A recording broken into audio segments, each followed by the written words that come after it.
क्या आप mutual fund में इन्वेस्टमेंट करने के बारे में सोच रहे हैं? अगर आपका जवाब हाँ है तो अगले 10 सेकंड में आपसे मैं कुछ सवाल पूछने वाला हूँ। अगर आपको उन सभी सवालों का जवाब पता है तो आप ये वीडियो उस टाइम ही छोड़ सकते हैं। पर अगर आपको एक भी सवाल का जवाब नहीं पता तो ये वीडियो आपके लिए बहुत ही काम की होने वाली है। तो पहला सवाल, आपका इन्वेस्टमेंट का ऑब्जेक्टिव क्या है? आप इन्वेस्टमेंट किस लिए करने वाले हैं? दूसरा, आपका रिस्क टॉलरेंस क्या है? तीसरा सवाल, आपका इन्वेस्टमेंट का हॉराइजन क्या होने वाला है, मतलब आप कब तक इन्वेस्टमेंट करने वाले हैं? चौथा, क्या आपने डिसाइड कर लिया है कि आप किस तरह के म्यूचुअल फंड में इन्वेस्टमेंट करने वाले हैं? क्या वो इक्विटी होगा या डेट होगा या हाइब्रिड होगा या वो किसी अदर तरह का फंड है? ये पांचवा सवाल, क्या आपने जिस फंड को सिलेक्ट करा है उसकी आपने पास्ट परफॉर्मेंस, उसका फंड मैनेजर, उसका एसेट साइज, उसका एक्सपेंस रेशियोज, क्या आपने इन सब की एनालिसिस की है? अगर आपके पास इन सभी सवालों के जवाब हैं तो आप इसी वीडियो को भी छोड़ सकते हैं। पर अगर इसमें से एक भी सवाल का जवाब नहीं पता तो टेंशन लेने की जरूरत नहीं है। इस वीडियो में हम बात करेंगे इन सभी प्रॉब्लम्स के सॉल्यूशन कहाँ से मिलेंगे और कैसे मिलेंगे। तो चलिए वीडियो को शुरू करते हैं।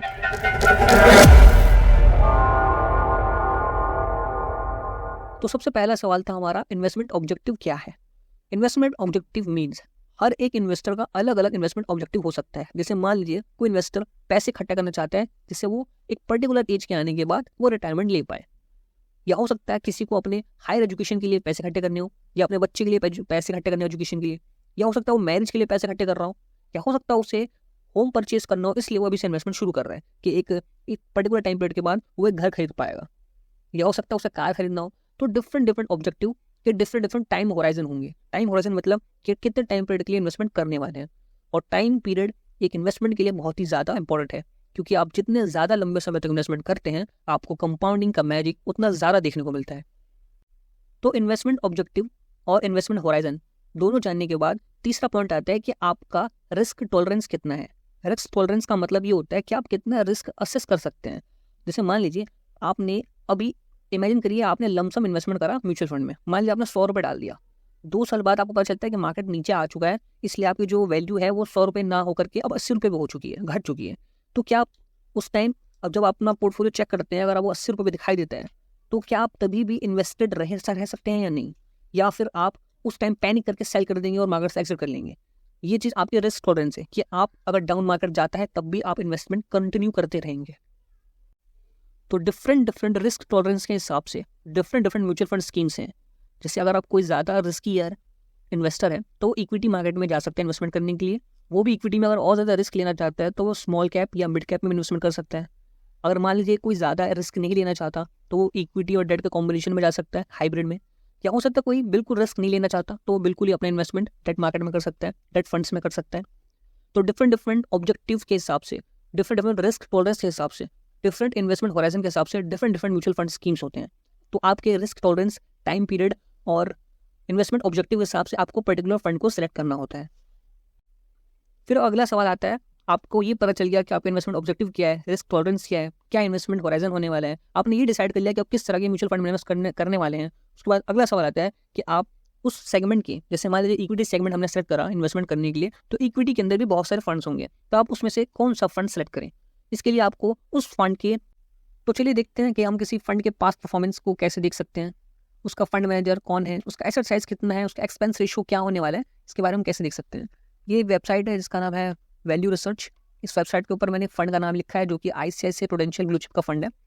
यहाँ पे जो भी फंड के नाम दिखाई दे रहे हैं कोई बिल्कुल भी रिकमेंडेशन नहीं कि आप इन्वेस्टमेंट करें इसमें, बस एजुकेशन पर्पस के लिए, एग्जांपल देने के लिए बस आपको समझा रहा हूँ कि कैसे एनालाइज करना होता है।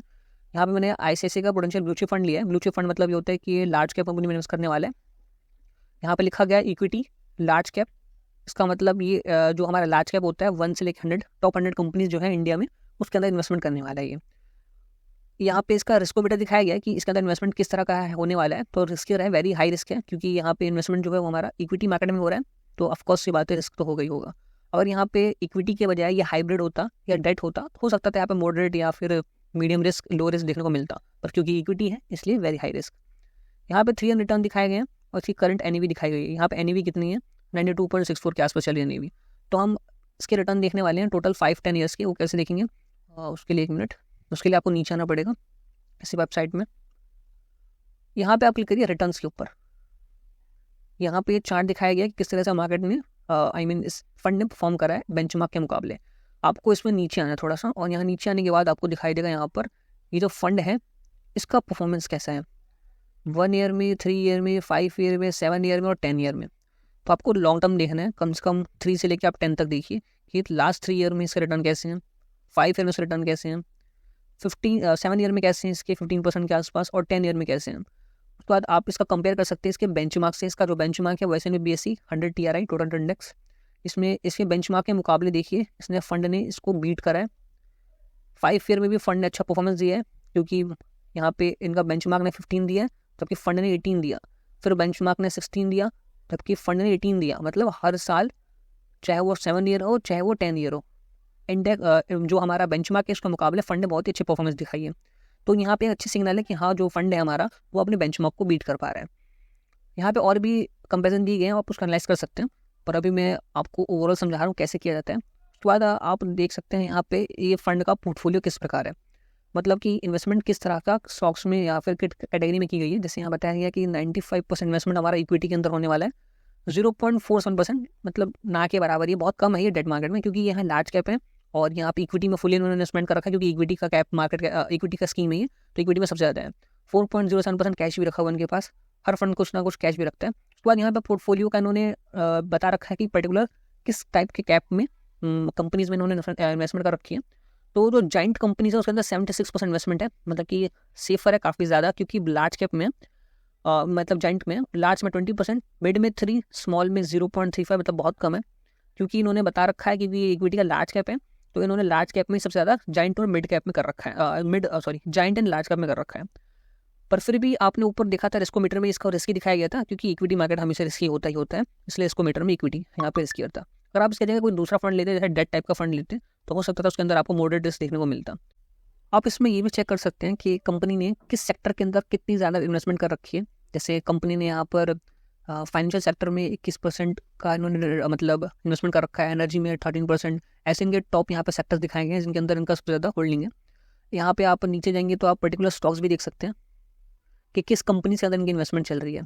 जैसे यहाँ पर इनकी सबसे ज़्यादा इन्वेस्टमेंट ICICI बैंक में हो रखी है, उसके बाद रिलायंस, लर्सन टूब्रो, ऐसे डिफरेंट कंपनीज हैं, सबके अंदर इन्वेस्टमेंट दिखाई है। तो आप यहाँ से हर एक फंड मैनेजमेंट के अंदर कौन कौन सी कंपनियाँ वो होल्डिंग में है उनके चेक कर सकते हैं। चलिए देखते हैं कि इस कंपनी का एसेट मैनेजमेंट कितना है, या फिर इस कंपनी का जो फंड मैनेजर है वो कौन है, उसके बारे में देखते हैं। तो यहाँ पे सबसे नीचे अदर्स में डिटेल में दिया गया है कि जो फंड का जो एसेट है वो कितना है। एसेट अंडर मैनेजमेंट मतलब EUM कितना फंड ने पैसे इकट्ठा कर लिया अब तक, जो कि 47,929, मतलब लगभग 48,000 करोड़ उनके पास पैसे इकट्ठे हो रखे हैं टोटल। उनके बाद इसके बाद बात करें इनका एक्सपेंस की बात करें, इनका एक्सपेंस रेशो कितना है, तो जो कि 1.53 इनका एक्सपेंस रेशो है। इसके बाद हम फंड मैनेजर की बात करें तो वो नीचे डिटेल दिए गए फंड मैनेजर के बारे में यहाँ पर, कि इस फंड के फंड मैनेजर कौन है, जो कि है वैभव दुसाद। वैभव दुसाद जो भी है ये सिंस 16 जनवरी 2021 से इस फंड के साथ कनेक्टेड है। इनकी एजुकेशन के बारे में बताया गया, इनके एक्सपीरियंस क्या है वो सब बताया गया। और दूसरे कौन सा फंड मैनेजर है, जैसे यहाँ पर अनीश त्वाकले ये भी है, ये 2018 से कनेक्टेड है इस फंड के साथ। उनकी कैसी परफॉर्मेंस है, उनका क्या एक्सपीरियंस है, उन सब के बारे में डिटेल यहाँ दी गई है। तो आप ऐसे यहाँ पर फंड मैनेजर्स के बारे में पढ़ सकते हैं। तो आपको उम्मीद है मैंने सभी सवालों के जवाब मैंने आपसे जो पूछे थे उन सब के जवाब मैंने बता दिए, या फिर आप कैसे सवाल के जवाब ढूंढ सकते हैं खुद से इस वेबसाइट पर आइए। ये वैल्यू रिसर्च वेबसाइट है, आप किसी वेबसाइट पर भी जा सकते हैं, मैं किसी वेबसाइट को प्रमोट नहीं कर रहा यहाँ पर।